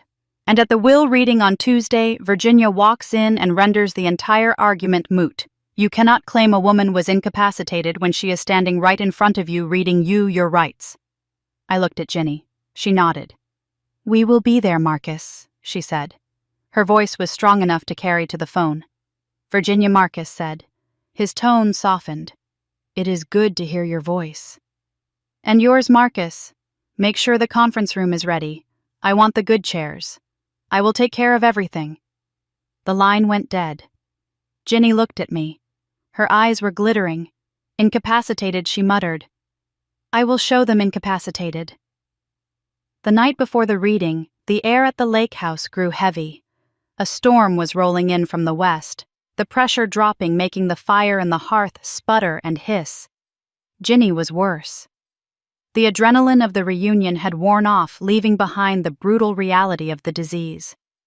She was in pain. I could see it in the tight lines around her mouth, in the way she held her breath when she moved. I increased her morphine dosage, my nurse's hand steady, even as my daughter's heart was breaking. I helped her settle onto the chaise lounge by the fire. She looked so small beneath the mound of blankets. I sat on the floor beside her, resting my head near her hand. "What if they are right?" I asked into the silence. Ginny stirred. Her hand moved to stroke my hair. "About what, sweetheart? About me. What if I am ungrateful? What if I owed them something just for bringing me into the world?" Ginny pushed herself up. It took effort. She grabbed my chin and turned my face toward hers. "Stop," she said. Her voice was breathless, but the steel was there. "Stop that right now." But no, she cut me off. "You listen to me. Those people sold you. They took a check to walk away from their own flesh and blood. And they have spent 28 years pretending that abandonment was a sacrifice. There is nothing right about them. Nothing." "Then why does it still hurt?" I whispered. "Why do I still feel like I have to earn my place?" "Because that is who you are," Ginny said. "Because you have a heart. Because I raised you to love and you learned the lesson too well." She leaned back, her breathing shallow. "But Noelle, there comes a point where love has to turn away from people who cannot receive it. Not because they are unworthy of love. God knows everyone is worthy of love in the abstract." She squeezed my hand. "But because you are worthy of not being hurt anymore." I stared at the fire. The flames licked at the logs, consuming them. "Self-preservation isn't selfishness," she said. "It is survival. You have spent your whole life trying to fill a bucket with a hole in the bottom. It is time to put the bucket down." I let the words sink in. "You are worthy of not being hurt anymore." I felt something loosen in my chest. A knot I hadn't realized I was carrying since I was 13 years old. The hope that they would change. The hope that if I was just good enough, successful enough, rich enough, they would finally see me. I let it go. I let it drift up the chimney with the smoke. "I understand," I said. "Good," Ginny whispered. She closed her eyes. Her grip on my hand relaxed. "Now let's get some sleep," she murmured, her voice fading as the medicine took hold. "Tomorrow is going to be memorable." I watched her sleep. I watched the rise and fall of her chest, counting the breaths, terrified that each one might be the last. But she kept breathing. And so did I. Outside, the thunder rolled a low growl of warning, but inside everything was quiet. I wasn't waiting anymore. I wasn't hoping. I was ready. The morning light filtering through the pines was deceptively soft, painting the lake house in shades of amber and rose, but inside the air was sharp with the scent of hairspray and old resolve. I stood in the doorway of the master bedroom, watching my mother prepare for her own resurrection. Ginny sat at the vanity table. Her hands, thin as parchment and trembling slightly, hovered over her jewelry box. She picked up the strand of pearls, the real ones, the South Sea strand her own mother had worn to debutante balls in 1940. She couldn't fasten the clasp. Her fingers wouldn't cooperate. "Allow me," I said. I crossed the room and took the necklace. The pearls were cool and heavy against my fingertips. I draped them around her neck, fastening the gold clasp at the nape. She looked at her reflection. She had applied rouge to give color to her gray cheeks, and she was wearing her best black suit, the Chanel tweed she usually saved for board meetings. She looked frail, yes. The cancer had hollowed her out, leaving sharp angles where softness used to be. But she also looked like a queen preparing to address her subjects. "If I am going to rise from the dead," she said, adjusting her collar, "I should look the part." "Are you ready?" I asked. She met my eyes in the mirror. "I have been ready for 6 months," she said. "The question is whether you are ready." I touched her shoulder. Under the expensive wool, she felt like a bird, all hollow bones and fragile warmth. "Ready for what?" "To let them go," she said. I looked at my own reflection behind hers. I looked different than I had 3 weeks ago. The shadows under my eyes were gone. The tension in my jaw had unspooled. I used to think letting go meant forgiveness. I used to think it meant hugging them and saying it is okay. But standing there in the quiet of the lake house, I realized letting go was something else entirely. It was indifference. It was looking at a fire that had burned you and realizing it was just ash now. It couldn't warm you, but it couldn't burn you either. "I am ready," I said. Dee arrived 10 minutes later. She drove Ginny's vintage Mercedes, parking it right at the base of the steps, so Ginny wouldn't have to walk far. "You ride with me," Dee told Ginny. "You are the secret weapon. We need to smuggle you in the back entrance." "I will take my car," I said. "I will go in the front. I will keep them occupied." Ginny squeezed my hand one last time before getting into the passenger seat. "Don't let them see you bleed." "Noelle," she whispered.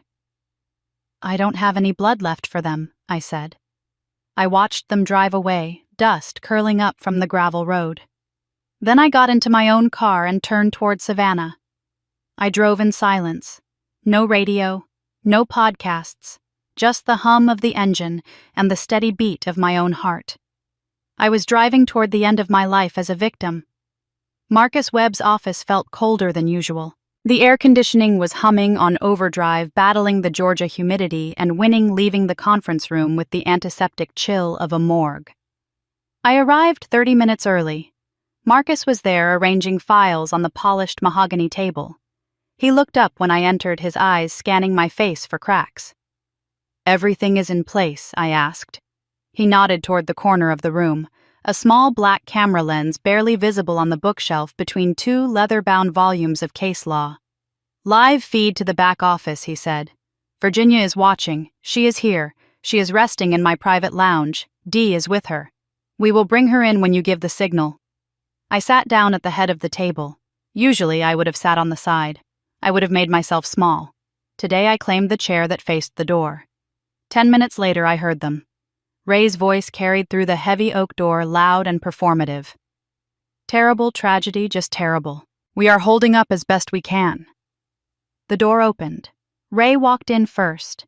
He was wearing a suit that I had never seen before. It was navy blue and slightly shiny in the fluorescent light, the sleeves a fraction too long. A rental. He had slicked his thin hair back, trying to cover the bald spot. Linda followed. She was fully committed to the role of the grieving mother. She wore a black dress with long sleeves despite the 90-degree heat and a veil. A literal mesh veil attached to a small pillbox hat. It was grotesque. It was a costume. Behind them trailed a man who looked like he was regretting every life choice that had led him to this moment. Gordon Hayes. He was sweating, clutching a battered briefcase, looking around the opulent office like he was afraid he would be charged for breathing the air. Noelle Linda cried out when she saw me. She rushed forward, arms open. "Oh, honey, I am so glad we can do this together. As a family." I didn't stand up. I didn't smile. I just watched her come toward me. She stopped a foot away, sensing the wall of ice I had erected. She dropped her arms, fluttering her hands instead. "Well," she said, adjusting her veil, "you look rested." "Hello, Linda." "Ray." Ray pulled out a chair for Linda, then sat down himself. He unbuttoned his jacket, exhaling loudly. "Look, Noelle," he said, leaning forward. "Before we start all this legal mumbo-jumbo, I want you to know there are no hard feelings. We know you are grieving. We all are." He looked at Marcus, then back to me. "We are just looking out for what is fair," he said. "Virginia was a good woman. God rest her soul, but family is family. Blood is thicker than water." I looked at him, really looked at him, the broken capillaries on his nose, the desperate shine of his shoes. The full saying I said quietly is the blood of the covenant is thicker than the water of the womb. Ray blinked. "What?" "It means the bonds we choose are stronger than the ones we are born into," I said. "It means the opposite of what you think it means." Gordon Hayes cleared his throat. He opened his briefcase, shuffling papers nervously. "Perhaps we should proceed," he said. "My clients have filed a motion regarding the validity of the trust and the adoption. We believe there are significant questions regarding the decedent's mental state at the time." Marcus raised a hand. He didn't speak loudly, but the motion stopped Hayes mid-sentence. "Before we address your motion, Mr. Hayes, there is a preliminary matter, a piece of evidence that must be entered into the record." "Evidence?" Ray scoffed. "This isn't a trial, it is a will reading." Per Virginia's instructions, Marcus continued ignoring him. This was found among her personal effects. Marcus reached out and pressed a button on a small digital player sitting in the center of the table. Static filled the room. Then a click. Then a voice. It was younger, smoother, but unmistakably Ray. "Yeah, Virginia, it is Ray. Look, we got your message about Noelle wanting to come home for the summer." A pause. The sound of a lighter flicking. An inhale. "We talked it over. We don't want her back. We are finally getting back on our feet here, and frankly, she is a lot of work. You wanted a kid, you got one. Keep her. We don't want her back. Ever. She is your problem now." Click. Silence. The room was so quiet I could hear the hum of the refrigerator in the kitchenette down the hall. Ray's face had turned a mottled shade of red. Linda was staring at the table, her hands twisting a tissue into shreds. "That is ancient," Ray blurted out. His voice cracked. He looked around the room, seeking an ally and finding none. "That was 30 years ago. We were young. We were broke. That is taken out of context." "Context?" I asked. My voice was steady. "What context makes 'we don't want her back' ever acceptable?" Ray slammed his hand on the table. "You don't understand. You were a difficult child. You were always needing things. Shoes, braces, attention. We were drowning. We did what we had to do to survive." Linda looked up. Her eyes were wet, but I knew the tears weren't for me. They were for herself. "We loved you," she whispered. "In our own way. In your own way," I repeated. "The way you love a car until the transmission blows and then you trade it in." Gordon Hayes intervened, looking like he wanted to be anywhere else on Earth. "Look, while this is unfortunate, it has no bearing on the legal standing of the current motion. The question is whether Virginia Delacroix was of sound mind when she executed the trust documents. The past is irrelevant." Marcus smiled. It was a terrifying smile. "Actually, Mr. Hayes, the past is entirely relevant, especially when it informs the present. And speaking of the present," he turned his laptop around so the screen faced the other side of the table. "There is one more piece of evidence. This is from the security system in Virginia's home." "Security system?" Ray asked. His eyes darted to the ceiling, then back to the screen. Marcus pressed play. The video was crisp, high definition. It showed Ray and Linda sitting in Ginny's living room. The timestamp was 3 weeks ago, the day after the funeral. On screen, Linda was holding a crystal vase. "If she thinks I'm going to cry at that old bat's grave, she is crazy," the digital Linda said. "I just want what is ours. I want the house. I want the jewelry." Ray's voice joined in. $14 million. Can you believe it? And it is just sitting here with that ungrateful girl. She doesn't even know what she has. "She is soft," Linda sneered on the screen. "We will break her. We will tell her we are destitute. She will cut a check just to make the guilt stop." Marcus let the video play. He let it run to the part where Ray laughed and said, "It is like taking candy from a baby." Then he hit pause. The frozen image of Ray's laughing face hung between us. Linda let out a sound that was half gasp, half shriek. She covered her mouth with her hand. Ray stood up his chair, scraping violently against the floor. "This is illegal," he shouted.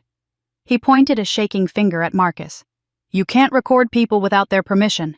That is a felony. I will sue you. I will have your license." "Actually," Marcus said, his voice calm and level, "Georgia is a one-party consent state. As long as one person in the conversation consents to the recording, it is legal. Ray's eyes bulged. But we didn't consent. Neither of us consented. No, Marcus said. You didn't. He looked at the door. But the owner of the house did. Ray froze.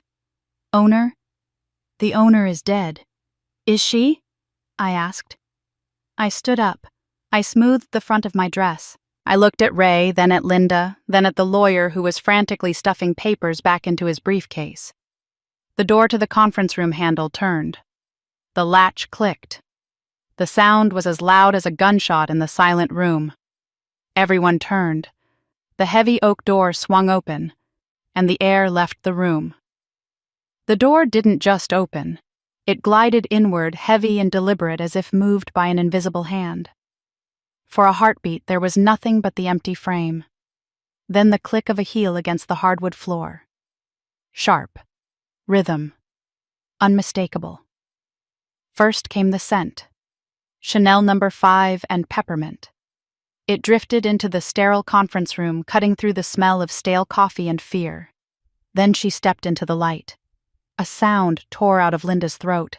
It was a wet, ragged gasp, the sound of an animal trapped in a snare.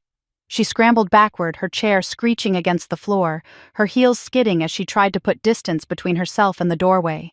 Ray didn't move. He sat frozen, his mouth opening and closing like a fish on a dock, his face draining of blood until it was the color of old ash. Ginny stood there. She was leaning on a silver-handled cane I hadn't seen before. She was thinner than she had been a month ago, her skin pulled tight over the architecture of her cheekbones, translucent as fine china. But she was upright. Her spine was a line of steel. She was wearing her pearls, the ones Ray had just been calculating the value of, and her eyes were dry and clear. She looked at Ray. She looked at Linda. She looked at the lawyer who was currently trying to merge his body with the drywall. "Good morning, Raymond," she said. Her voice was quiet, raspy, but it carried to every corner of the room. "Linda, it has been a while," Linda screamed. It was a short, sharp burst of hysteria. "You are dead!" she shrieked, clutching her chest. "You are dead!" "We went to your funeral. It was a lovely service," Ginny said, walking slowly toward the head of the table. "I particularly liked the lilies. Though I thought your performance in the third pew was a bit derivative." She reached the table. Marcus stood up and pulled out the chair at the head, the one next to me. Ginny sat down. She placed her cane on the table with a heavy thud. "What is this?" Ray whispered. His voice was trembling. "Is this a joke? Is this some kind of sick joke?" "It is theater," Ginny said. She smoothed the front of her tweed jacket. "I am dying. That part is true enough. The doctors give me a few weeks. But I wasn't going to leave this world without making sure my daughter knew exactly who you are." Daughter Linda spat.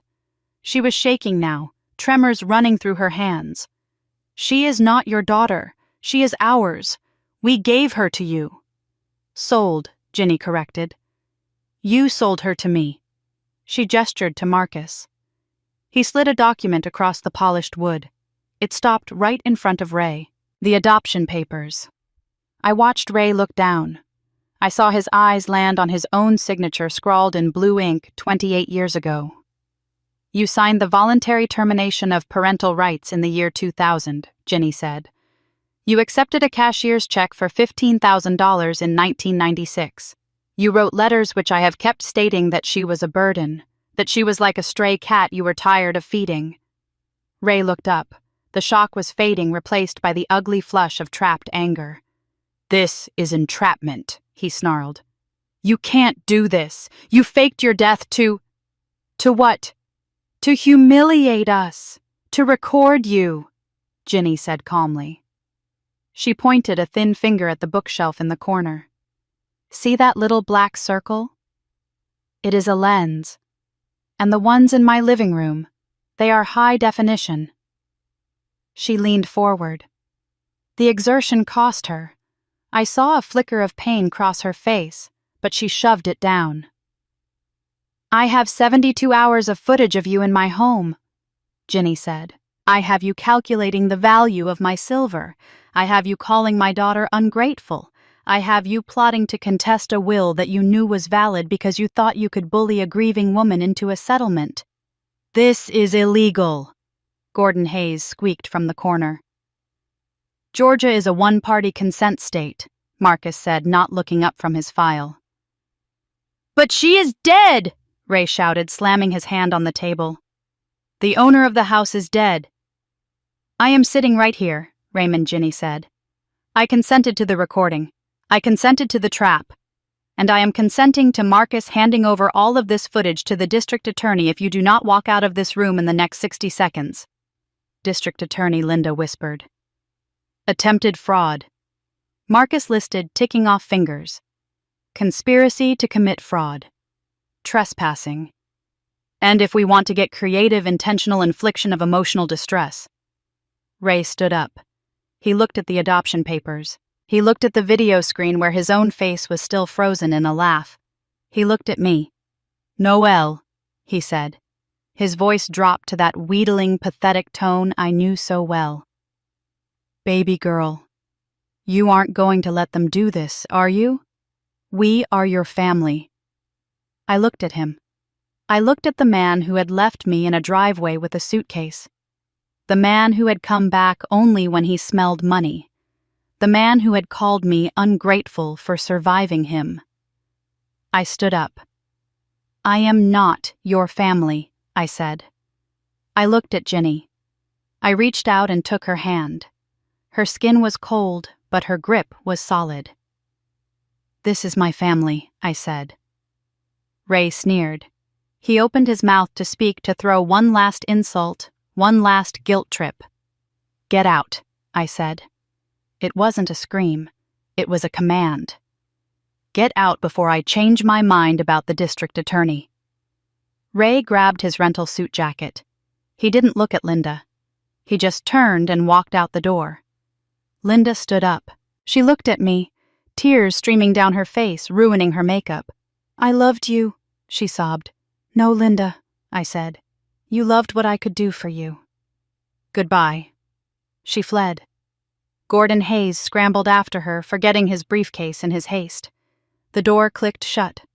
Silence rushed back into the room. It was just the four of us, me, Marcus, Dee, and Ginny. The adrenaline drained out of the room, leaving behind a quiet exhaustion. Ginny slumped in her chair. The regal posture collapsed. Suddenly, she wasn't the avenging angel anymore. She was just a sick, tired old woman who had used the last of her fuel to burn the house down. I was at her side in an instant. I am okay, she whispered, waving me off. Just tired. Was it worth it? I asked. I poured her a glass of water from the pitcher on the table. My hands were shaking just a little.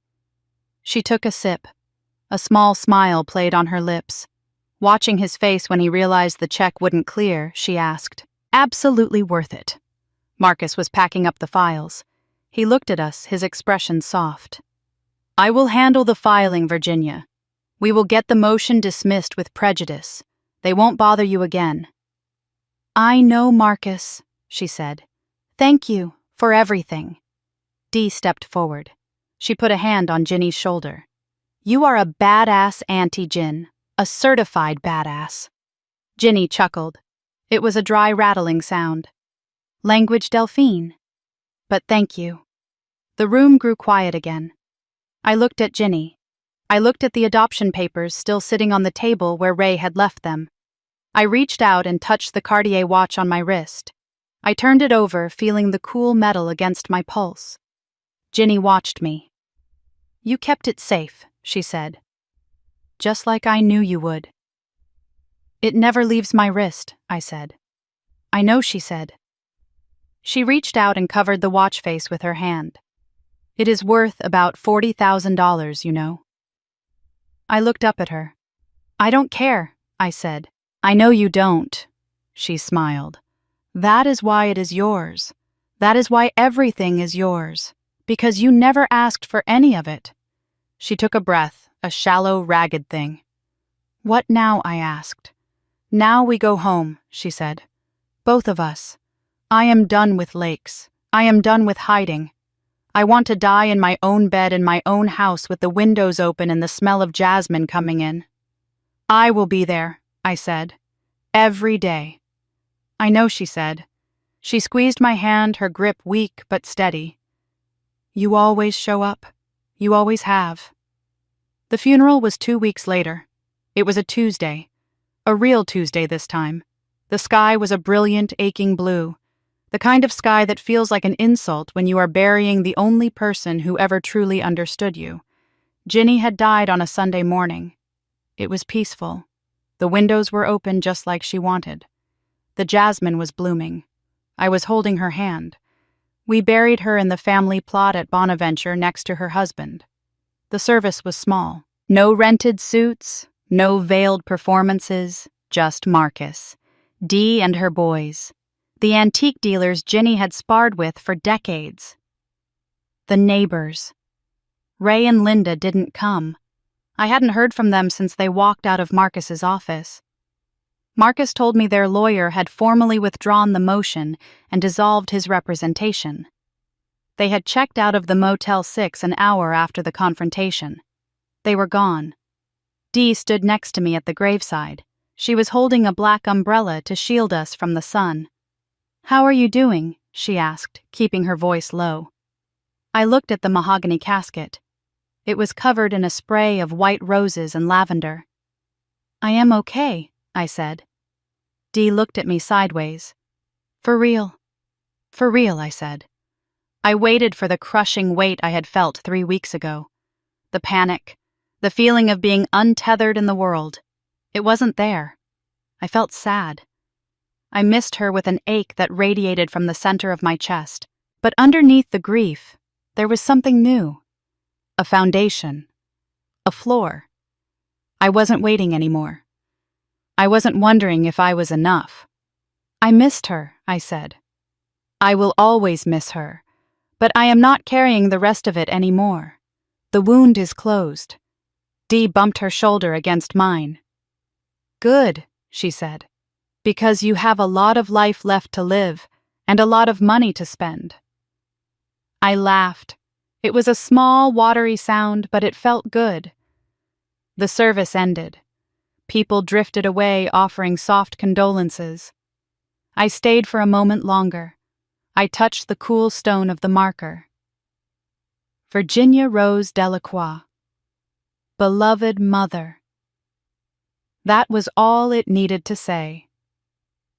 The house was quiet in the late afternoon. It wasn't the heavy, suffocating silence of 3 weeks ago.